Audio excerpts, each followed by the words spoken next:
بسم الله الحمد لله والصلاة والسلام على رسول الله. waxa aan aniga oo Maxamed Abdullaahi Ciise ahna gudoomiyaha boardka jaamacadda Togdheer International University ee ku taala Burco aan ahay gudoomiyaha boardkeeda. waxaan shirkan jiraa'id u qabtay in aan ka jawaabo oo aan bal dadka u iftiimiyo qaladka iyo iska hor imaadka iyo aqoon darrada ka muuqata war-saxaafadeedkii uu qabtay wasiirka waxbarashada Somaliland Cabdilaahi Ibraahim Habane uu shalay ta qabtay oo uu sheegay in uu aqoonsigii jaamacadeed kala noqday jaamacadda Togdheer International University. wasiirku wuxuu ku bilaabay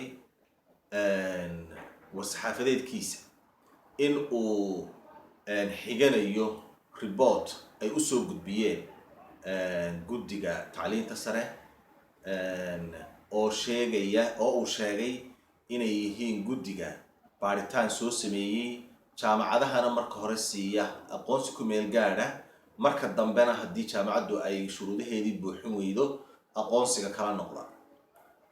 wasiir marka hore waxa aad ummadda u soo bandhigtay wax aan waxba ka jirin oo aanad ahayn information aanad ahayn baad soo bandhigtay. higher commission kuu soo gudbiyey in aan shahaado ku meel gaadha jaamacaddaasi haysatay oo dabadeetna aan shuruudihii buuxin weynay intay baaritaan lagu sameeyeen oo shahaadadii iyo aqoonsigii ku meel gaadhkaa nagala noqday report noocaasoo laguu soo gudbiyey ma jiro. hadduu jiro soo bandhig bulshada reer Somaliland community-ga reer Somaliland ee aqoonta iyo education-ka u ehelka ah u soo bandhig. jaamacad la dhiganayo ayaa intaad soo fadhiisatay tiri waan xidhay. soo bandhig reportka sheegaya in aanu haysanay aqoonsi ku meel gaadha oo aanu shuruudihii buuxin weynay oo baaritaan jaamacadda lagu sameeyey ee commissionku kuu soo gudbiyaan soo bandhig.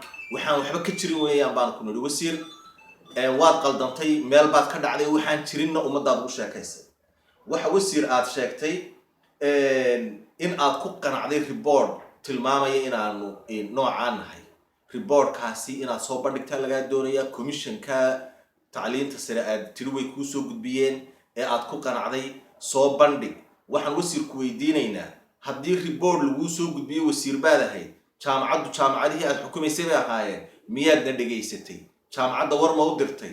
reportka ma u dirtay? ma tiri ka jawaaba dhaliilahanaa jira midna miyaad samaysay? adduunka meel sharciga gaalada iyo ka islaamka meel inta daraf la dhegaysto go-aan lagu gaadhaa ma jirto.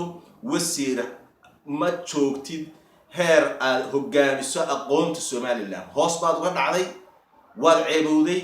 waxaasina wax kaa shaqaynaya ma aha. daraf baan dhegaystay, go-aan baan gaadhay, waan ku qancay. streetadaana ka shaqaynin. odayada Soomaaliyeed iyo shacabka streetka jooga baan saa u dhaqmin oo haddii qof wax eedeeyo ka kale waa in la dhegaystaa. miyaadna dhegaysatay wasiir? maxaad ugu qaldamaysaa jaamacadda iyo institutionka ay Somaliland aqoon-yahankeedii isugu tageen, hantidoodii geliyeen, waqtigoodii geliyeen, gobolka dhan indhaha u maxaad ugu qaldamaysaa? maxaad doonaysaa wasiir? maanu ku fahmin. waxaad sheegaysana soo bandhig. waxa wasiir aad sheegtay in ruqsadihii lagala noqday 3 jaamacadood. contradictionka ku jira iyo aqoon la-aanta ka muuqata press release-kaaga ayaan doonaya inaan soo bandhigo. 3 jaamacadood baad sheegtay ku bilowday inaad aqoonsigii kala noqotay. isla hadalkaaga waxaad ku caddaysay in al-maxad al-caali aanu jaamacad ahayn oo aanu aqoonsi jaamacadeedba haysan ayaad haddana xagga dambe ka sheegtay oo aad tidhi way soo dalbadeen oo shuruudihii bay buuxin waayeen. hadday buuxin waayeen dee maxadkoodii bay ahaanayaan. ma jaamacadaad xidhayba? maxaad dadka beenta ugu sheegaysaa? waxaad sheegtay jaamacad kaloo dhan magaceedaba si fiican u garanaynin oo aad wax isku walaaqan ka sheegtay oo iyadana aad tidhi mar horraantiina ka tidhi waa jaamacadaan ruqsadii kala noqonay. interviewgaagana aad gadaal ka sheegtay wasiir anigoo ku ixtiraamaya aad gadaal haddana ka sheegtay in aanay ruqsad ay ku shaqaysaba haysan oo aanay hooyo commissionkaba waraaq ka haysanin. contradictionka intaa leeg ee jujuubka ah ee kabkabka ah ee aad soo bandhigtay wasiir namuu qancin.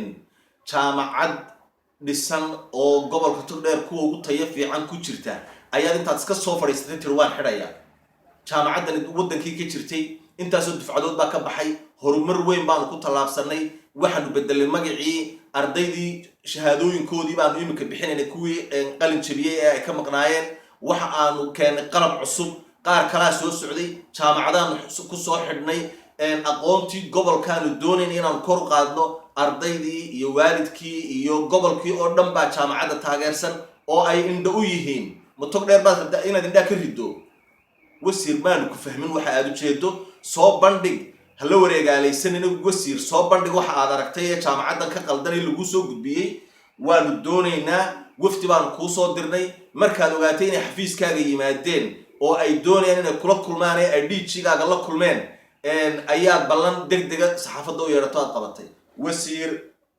maanu kaa siisan jaamacadduna sidaa ku xidhmi mayso waxaananu kuu sheegaynaa jaamacadda togdheer international university jahwareer ay gobolka togdheer ku haysaa ma jirto waa gobolka oo dhan baa u dabaaldegaya oo quruxdeeda iyo horukaceeda iyo magaranaysa wanaagga ay ardayda iyo dhalinyarada gobolka u hayso ku faraxsan waxaad doonaysaa inaad indhaha ka rido waxaad doonaysaa inay tahriibaan aqoontaad kala dagaalamaysaa wasiir haddaad saa u dhaqanto aqoontaad kala dagaalamaysaa gobolka togdheer lagaana yeeli maayo fawda abuur weeyaan gobolkana waxaanu wasiir ku leenahay ha ka ridin dhibaato aan oolin waxaan marti kaaga nahay wixii aad aragtay ardayda aad tiri jaamacadahaan u qaybinayaana wasiir ardaydu choice bay leeyihiin jaamacado adigu aad arday khasab ugu geynaysaa ma jiraan jaamacadoodii bay dhigtaan adaa warba u haya wasiir xaaladday ku sugan yihiin imtixaankii bay u fadhiyeen marka aad ka sii daysay jaamacaddiina waan xidhayaa imtixaankii bay u fadhiyeen miyaad oga situationkooda xaaladooda ma la socotay miyaad oged inay imtixaan ku jireen askar baa iyagoo imtixaankii ku jira ugu tagtay oo tiri kasoo dareera wasiir waad ku fashilanteen oo wasaaradaadu way fashilantay arrintan way ku fashilantay waxa lagaa doonayaa wixii kugu kalifay baan loo doonayaa oo gobolka togdheer iyo aqoon-yahanka somaliland jaamacaddaa maanta ku dhacday mid kastay ku dhici kartaa hadday hadalkaaga ku xidhan yihiin oon sharciya kala dambayni jirin qaar badan oo dambaa bilaash ku xidhmaaya oo taya leh oo waxbarasho leh wasiir waxaan ku leenahay arrinkaas eeg dib u eeg ka noqo waad maqnayd xafiiskaagaanu nimi wafdi baanu kuu soo diray markaanu magaca bedelaynay dabadaad ku maqnayd wasiir ku-xigeenkaagii baanu arrintii uga warranay wuu ku qancay ogolaanshuu noo qoray xafladdii buu nagala soo qayb galay markaa timi maxaad wixii oo dhan u burinaysaa ma waxaad leedahay wasiirku ima meteli kara markaan maqanahay waa maxay waxa aad aragtay wasiir soo bandhig waxa aad aragtay waa la doonayaa gobolka togdheer way doonayaan waxa aad aragtay aad iyo aadna waa u mahadsantihiin wasalaamu calaykum waraxmatullahi wabarakatu